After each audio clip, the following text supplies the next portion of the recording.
Bismillahirrahmanirrahim. Assalamu alaikum, dear students. Today, I'm going to continue the chapter is matter around a sphere from the class 9 science. बच्चों, आज तक हमने पढ़ा about solutions, about suspensions, about colloids, metals, non-metals, pure substance, impure substance. ये चीजें हमने पढ़ी. And as you all know that these mixtures, these are made up of different components, or there are different constituent substances which make up a mixture. So हमने पहले भी बताया जो mixtures होते हैं वो केमिकली कंबाइंड नहीं होते हैं, हम इनको अलग कर सकते हैं, लेकिन इनमें डिफरेंसेस होती हैं. कुछ चीजें होमोजेंस, कुछ मिक्सचर्स होमोजेंस होते हैं और कुछ हेटेरोजेनस होते हैं. जो हेटेरोजेनस मिक्सचर्स होते हैं उनको हम इजीली एक दूसरे से अलग कर सकते हैं बाय सिंपल फिजिकल मेथड्स. जैसे हमारे पास एक फिजिकल मेथड है to separate the constituents of a mixture. उसमें आ जाता है हैंड पिकिंग, उसमें आ जाती है सीविंग, उसमें आ जाती है फिल्ट्रेशन एक्स्ट्रा. ठीक है. फॉर एग्जाम्पल हमारे पास एक मिक्सचर है पैडी और राइस की. ठीक है. जैसे हमारे पास राइस होता है जो घर पे हम पकाते हैं, उसमें वो पैडी के ग्रेन्स होते हैं, पैडी ग्रेन्स होते हैं. ठीक है. उनको हम इजीली हैंड पिकिंग से अलग कर सकते हैं. या हमारे पास चावल है, उस चावल में छोटे छोटे कंकर हैं, सैंड हैं, उनको हम हाथ से अलग करते हैं. ये होती है हैंड पिकिंग. सो इसी तरह से फॉर एग्जाम्पल हमारे पास मेज होता है, मक्की होती है, मक्की में वो मिट्टी के छोटे छोटे दाने होते हैं, उनको हम हाथ से अलग कर सकते हैं. इसको हम बोलते हैं हैंड पिकिंग. ये भी एक तरीका है separation of components of a mixture. ठीक है. क्योंकि हमारा टॉपिक यही है separation of components of a mixture. हम एक मिक्सचर के कंपोनेंट्स को कैसे अलग कर सकते हैं. सबसे पहला और आसान तरीका हमारे पास हैंड पिकिंग का है. हाथ से चुनाई करके हम उनको अलग कर सकते हैं. इसी तरह से सीविंग, सीव बोलते हैं छानी को. ठीक है ना. सो फॉर एग्जाम्पल हमारे पास चाय होती है, चाय बनाते हैं, हम उस चाय को एक छानी के थ्रू एक क्या कहते हैं इस सीव के थ्रू पास कर सकते हैं. पीछे वो टी लीव्स रह जाएंगे, चाय पत्ती, और नीचे कप में हमारे जो है ना वो या जो बर्तन हम नीचे रखेंगे उसमें चाय चली जाएगी. सो वो लिक्विड फॉर्म ऑफ जो टी की होती है, चाय होती है, वो नीचे आ जाएगी उस सीव से, और पीछे उसमें वो चाय के पत्ते जो होते हैं जिसको हम चाय पत्ती बोलते हैं वो पीछे रह जाएगी. ठीक है. इसी तरह से फिल्ट्रेशन, जैसे कल हमने बताया आपको चाक वाटर है हमारे पास, अगर हम उसको अलग करना चाहते हैं एक फिल्टर पेपर के थ्रू हम उसको पास करेंगे, जो वो चाक है वो पीछे रह जाएगा और पानी नीचे आ जाएगा. इसी तरह से हमारे पास मडी वाटर है, मडी वाटर को हम इसी तरह से अलग कर सकते हैं. अगर हमारे पास मडी वाटर है, इसको हम फिल्ट्रेशन के थ्रू या फिल्टर पेपर के थ्रू पास करके मड जो है पीछे रह जाएगी और साफ पानी हमें नीचे एज फिल्ट्रेट मिल जाएगा. सो ये कुछ सिंपल मेथड्स ऑफ सेपरेशन है जिनसे हम हेटेरोजेनस मिक्सचर्स को, यानी जिनकी जो क्या कहते हैं कंपोजिशन जो होती है वो यूनिफॉर्म नहीं होती है बल्कि हेटेरोजेनस होती है, नॉन यूनिफॉर्म होती है, अलग अलग होती है, बाउंड्रीज उनमें बनी होती हैं बिटवीन द कॉन्स्टिट्यूएंट और component substance of the mixture. उसके बाद अगर हमारे पास एक कलर्ड इंक है, फॉर एग्जाम्पल ब्लू इंक है या ब्लैक इंक है हमारे पास, उससे हम उस डाई को, उस ब्लैक या ब्लू इंक को जिसको हम डाई बोलते हैं, वो कैसे अलग कर सकते हैं उस पानी से. ठीक है. उसके लिए भी एक प्रोसेस है. हम क्या कर सकते हैं, हम एक बर्नर लेके उसके ऊपर एक बीकर रखे, उस बीकर में हाफ अगर 100 या 100 से 150 ml का पानी हम भर देंगे. उसके ऊपर एक वाच गिलास रखे, वो क्या कहते हैं उसको, गिलास का एक वो छोटा सा वाच गिलास वो रखेंगे. उसमें हम इंक डालेंगे, चाहे वो ब्लू कलर की इंक है या ब्लैक कलर की इंक है, और जब हम नीचे से हीट देंगे बर्नर की वजह की वसादत से, तो उसमें क्या हो जाएगा, जो वाटर हो जाएगा वो गर्म होगा, उससे वेपर निकलेगा. उस वेपर की वजह से जो इंक होगी वो भी वेपराइज होना शुरू हो जाएगी. सो यहाँ पे उस इंक को ऑब्टेन करने के लिए, उस डाई को ऑब्टेन करने के लिए, उस कलर को ऑब्टेन करने के लिए जो एक ब्लू या ब्लैक इंक में होती है, उसको ऑब्टेन करने के लिए हम प्रोसेस ऑफ इवापोरेशन का यूज करते हैं. Process of evaporation is used to obtain और to collect the coloured component from a black और ब्लू इंक. ठीक है. सो हम क्या करते हैं, it's based on the fact of evaporation. ठीक है. क्योंकि इवापोरेशन में क्या होता है, जो वाटर होता है या लिक्विड होता है वो इजीली इवापोरेट हो जाता है, वो इवापोरेट हो जाता है और पीछे वो जो सॉलिड कंपोनेंट है वो छोड़ देता है. अगर हम इंक की बात करें, इंक में सॉलिड कंपोनेंट जो होता है वो होता है डाई. चाहे वो ब्लैक कलर हो, ब्लू कलर हो, रेड कलर हो, जो भी हो वो पीछे रह जाएगा और जो वाटर कंपोनेंट या लिक्विड कंपोनेंट उसमें होगा वो वेपराइज हो जाएगा, वेपर में तब्दील होगा और पीछे हमें क्या मिलेगा, हमें वो कलर्ड कंपोनेंट मिल जाएगा. ठीक है. इस तरह से हम, और कुछ चीज ऐसी होती है जो वोलेटाइल होती है, जो इवापोरेट हो जाती है. इसी तरह से कुछ चीज ऐसी होती है जो नॉन वोलेटाइल होती है, जो इवापोरेट नहीं होती, वो पीछे रह जाती है. इस प्रोसेस के थ्रू, इस इवापोरेशन के थ्रू हम वोलेटाइल और नॉन वोलेटाइल सब्सटेंस को भी हम अलग कर सकते हैं. ये और प्रोसेस हुई, process of separation of the components of a mixture. ठीक है. इसके बाद separation of cream from milk. ठीक है ना. फॉर एग्जाम्पल हमारे पास जो separation of cream from milk है, ये भी हम एक प्रोसेस के थ्रू कर सकते हैं.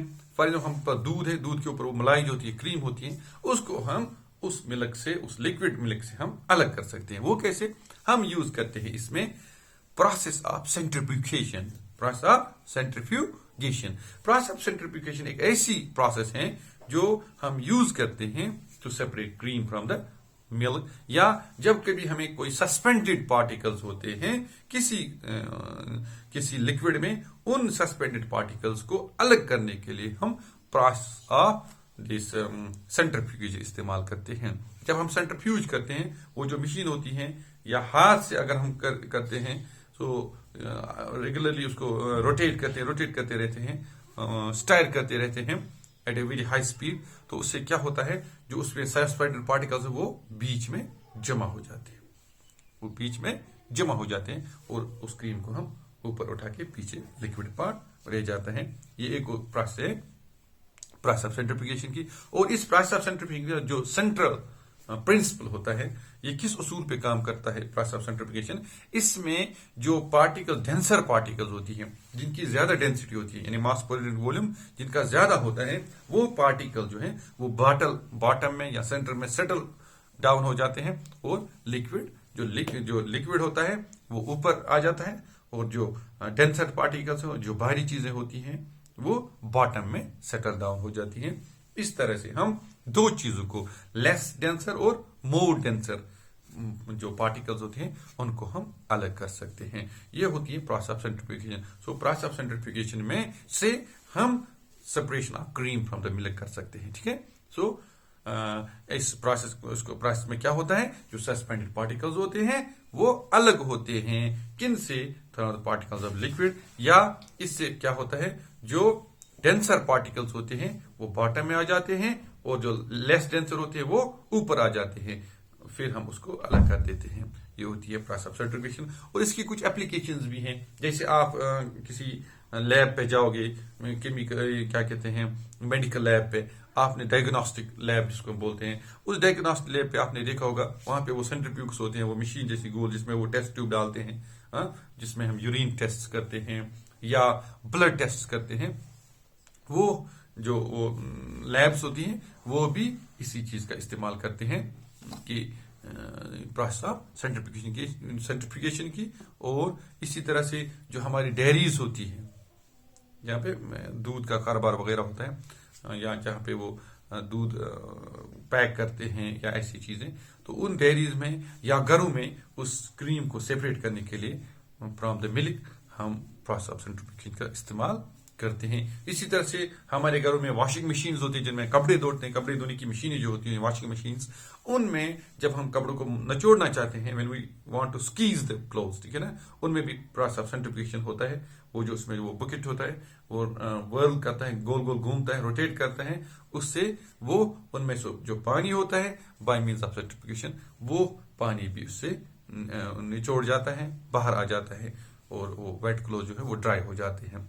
So these are these applications of the process of centrifugation. अब तक हमने क्या पढ़ा? हमने पढ़ा हैंड पिकिंग प्रोसेस है जिससे हम कॉन्स्टिट्यूएंट्स अपने मिक्सचर को अलग कर सकते हैं.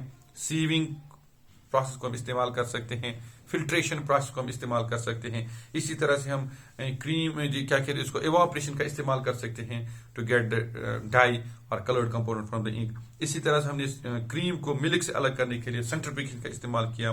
इसी तरह डायग्नोस्टिक लैब्स में हम यूरिन टेस्ट के लिए, ब्लड टेस्ट के लिए हम क्या करते हैं, हम यूज करते हैं प्रोसेस ऑफ सेंट्रीफ्यूगेशन को. इसी तरह से अगर हमारे पास अब या वॉशिंग मशीन में हम प्रोसेस ऑफ सेंट्रीफ्यूगेशन का इस्तेमाल करते हैं to separate in a sense clothes from the water. ठीक है. सो इसी तरह से separation of two immiscible liquids. Immiscible liquids वो होते हैं वो जो एक दूसरे के साथ अच्छे से डिजॉल्व ना हो, मिक्स अप ना हो. ठीक है. वो अलग अलग लेयर्स बने, फेजेस बनाए, उनको बोलते हैं इमिसिबल लिक्विड्स. ठीक है ना.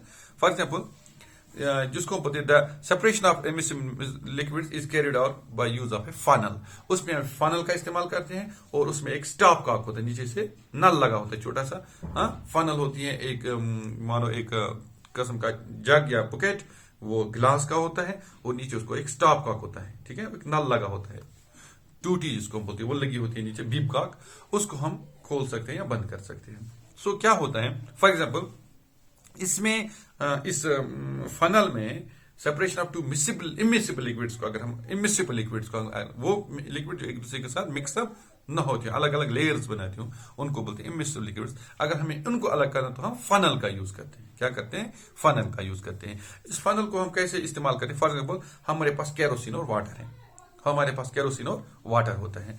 क्योंकि ये जो जब हम इनको मिक्स करते हैं, क्योंकि ये मिक्स नहीं होते हैं, ये अलग अलग लेयर्स बनाते हैं, ये इमिसिबल होते हैं, ऐसी सूरत में हम क्या करते हैं, फॉर हमने केरोसिन को लाया या हमने किसी भी तेल को लाया, उसको पानी के साथ मिलाया. अगर हम कुकिंग ऑयल को भी करेंगे, पानी के साथ मिलाएंगे.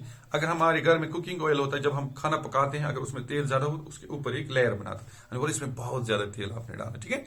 सो जो वो तेल होता है वो थोड़ा डेंसर होता है, मोटा होता है, वो गाढ़ा होता है, वो ऊपर आ जाता है, और वो पानी जो होता है, सूप जो होता है फॉर एग्जाम्पल हमारे खाने में, वो नीचे आ जाता है. अगर हम उसी सूप को किस में डालें? एक फनल में डालें, जिसमें क्या आगे लगा हो, एक स्टॉप कॉक लगा हो, एक बीप कॉक लगा हो. सो हम क्या करेंगे, आगे जाकर हम उसमें डालेंगे, क्योंकि इनकी डेंसिटी डिफरेंट है.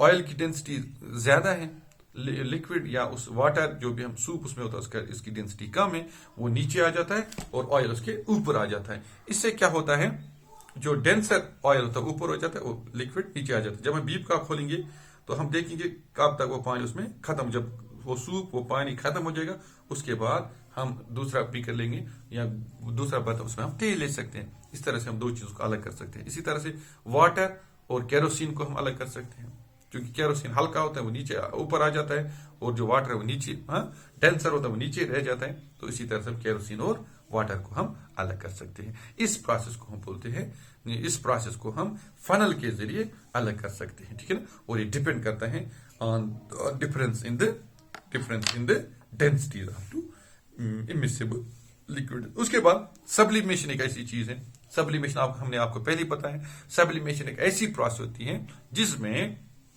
कोई चीज directly from solid to vapour convert हो सकती है, या फ्रॉम क्या कहते हैं उसको, वेपर टू सॉलिड होती है. फॉर एग्जाम्पल व्हाइट कलर की बॉल्स होती है, नेप्थलीन बॉल जिनको बोलते हैं, अतर जिनको बोलते हैं, वो जिसको हम कपड़ों में रखते हैं. ठीक है. आपने कभी उनमें कपड़ों में उनका दाग पड़ता नहीं देखा होगा, क्योंकि वो बॉल जो थी वो डायरेक्टली वेपर में कन्वर्ट हो जाती है, वो बीच का जो लिक्विड फेज होता है उसको स्किप कर जाते हैं. ठीक है. इसी तरह से इस सब्लिमेशन प्रोसेस से हम बहुत चीजों को क्या कर सकते हैं, अलग कर सकते हैं. ठीक है ना. For ammonium chloride, camphor, naphthalene balls, ऐसी चीजों को हम बाय मीन्स ऑफ सब्लिमेशन अलग कर सकते हैं. कोई चीज सब्लिमेट करती है, कोई चीज नहीं करती है. जो सब्लिमेट करती है वो फॉर हमने दो सॉलिड्स के, एक सब्लिमेट करता है एक नहीं करता है. जो सब्लिमेट कर वो वेपर में कन्वर्ट हो जाएगा, और पीछे वो वाला रहेगा जो सब्लिमेशन नहीं दिखाता है. इस तरह से एक और प्रोसेस है जिससे हम डिफरेंट कलर्स को अलग कर सकते हैं. वो आप आगे पढ़ोगे, उसको बोलते हैं क्रोमेटोग्राफी. इसको बोलते हैं क्रोमेटोग्राफी. ठीक है ना. सो इसी तरह से इस क्रोमेटोग्राफी से हम डिफरेंट सोल्यूट्स जो एक ही सॉल्वेंट में डिजॉल्व होते हों उनको भी हम अलग कर सकते हैं। क्रोमेटोग्राफी से ज्यादा हम कलर्स को अलग करते हैं, ठीक है। इसी तरह से डिस्टिलेशन होता है, इसी तरह से होता है डिस्टिलेशन। डिस्टिलेशन में क्या करते हैं हम, टू मिसेबल लिक्विड्स, ऐसे दो लिक्विड्स जो एक दूसरे के साथ बिल्कुल मिक्स अप हुए हों, अच्छे से घुल मिले हों, उनको हम सेपरेट करने के लिए हम डिस्टिलेशन का इस्तेमाल कर सकते हैं। इससे हम एसीटोन और वाटर को फॉर एग्जांपल अलग कर सकते हैं, ठीक है। सो इसमें क्या होता है, ये ऐसा लिक्विड होता है जो it is used to separate or it is used to separation of components of a mixture containing two miscible liquids that boil without decomposition and have sufficient difference in their boiling point, ठीक है ना। अगर हम दो liquids लेंगे वो miscible हैं, एक दूसरे के बिल्कुल मिले हुए हैं, उनको डिस्टिलेशन हम ऐसे करते हैं जब उनको हम हीट देते हैं नीचे से, एक का टेम्परेचर, एक का बॉइलिंग पॉइंट अलग होता है दूसरे से, तो ऑब्वियसली जो पहले बॉयल हो जाएगा उसको हम डिस्टिलिंग उस ट्यूब में कलेक्ट करते हैं, ठीक है। सो दूसरा आहिस्ता आहिस्ता फिर बॉयल होना शुरू हो जाएगा, फिर हम उसको अलग कर सकते हैं, पीछे रह जाएगा, ठीक है। सो ये होता है डिस्टिलेशन में अलग सेपरेशन होती है टू मिक्सेबल लिक्विड्स, इसलिए क्योंकि उनमें डिफरेंस, वेरी मच डिफरेंस होती है, किसमें, sufficient difference in boiling point होता है, ठीक है। सो फ्रैक्शनल डिस्टिलेशन क्या होता है, फ्रैक्शनल डिस्टिलेशन में ऐसा ही होता है, इसमें भी क्या होता है, मिक्सचर ऑफ टू और मोर मिसिबल लिक्विड्स होता है, for which the difference in boiling point is very wide और it is less than 25 kelvin. उसके बाद क्या होता है, जैसे हमारे पास एयर है, ये एक होमोजेनस मिक्सचर है, ठीक है, इसमें बहुत सारे गैसेस हमारे हैं, नाइट्रोजन है, ऑक्सीजन है, कार्बन डाइऑक्साइड है, बहुत सारी गैस इसमें होती है। सो उनको हम अलग करते हैं by means of fractional distillation. इसमें एक सेटअप होता है, उसी के थ्रू हम एयर को क्या करते हैं, कंप्रेस करते हैं, दबाते हैं, प्रेशर को इंक्रीज करते हैं, टेम्परेचर को डिक्रीज करते हैं, ठीक है, और उससे हमें वो एयर जो होता है वो लिक्विफाई हो जाता है, लिक्विड फॉर्म में मिल जाता है। फिर हम उन लिक्विड्स को क्या करते हैं, आहिस्ता आहिस्ता वार्म अप करते हैं, क्योंकि डिफरेंट लिक्विड्स का डिफरेंट बॉइलिंग पॉइंट आ जाएगा, डिफरेंट लिक्विड्स का डिफरेंट बॉइलिंग पॉइंट आ जाता है, फिर हम उसको कूल डाउन करते हैं आहिस्ता आहिस्ता जो है, क्योंकि फॉर एग्जाम्पल हमारे पास 5 गैसें हैं एयर में, तो पहले एक गैस जिसका बॉइलिंग पॉइंट कम होगा वो वेपर में कन्वर्ट हो जाएगा, फिर हम उसको कलेक्ट करेंगे, इसी तरह से फिर जिसका उससे ज्यादा बॉइलिंग पॉइंट हो फिर वो कलेक्ट हो जाएगा। इस तरह से हम डिफरेंट गैसेस ऑफ एयर को अलग कर सकते हैं बाय मींस ऑफ डिस्टिलेशन और फ्रैक्शनल डिस्टिलेशन, ठीक है, फ्रैक्शंस में हो जाता है, टुकड़े में हो जाता है, इसलिए को फ्रैक्शनल डिस्टिलेशन बोलते हैं। उसके बाद एक और प्रोसेस है जिसके थ्रू हम सेपरेशन ऑफ कॉन्स्टिट्यूएंट्स में मिक्सचर कर सकते हैं, उसको बोलते हैं क्रिस्टलाइजेशन, ठीक है। क्रिस्टल्स छोटे छोटे वो दाने जब बनते हैं किसी चीज के, उसको बोलते हैं क्रिस्टलाइजेशन, ठीक है। ये हम इस्तेमाल करते हैं अगर किसी सॉलिड में इंप्यूरिटीज हैं, उन इंप्यूरिटीज को अलग करने के लिए हम क्रिस्टलाइजेशन का इस्तेमाल करते हैं। जैसे हमारे पास अगर हमें साल्ट को क्या करना है, साल्ट ऑब्टेन करना है फ्रॉम सी वाटर, उसमें भी हम क्रिस्टलाइजेशन का इस्तेमाल करते हैं, उसमें हम क्रिस्टलाइजेशन का इस्तेमाल करते हैं, और इस तरह से जो इंप्यूरिटीज होती हैं वो अलग हो जाती है उसमें, और हमें प्योर साल्ट मिल जाता है इसे। So it was all about the different processes which are involved in separation of different constituent, different impurities of different impurities or different constituents of a mixture, ठीक है ना। So it's enough for today. Have a nice time. Allah Hafiz.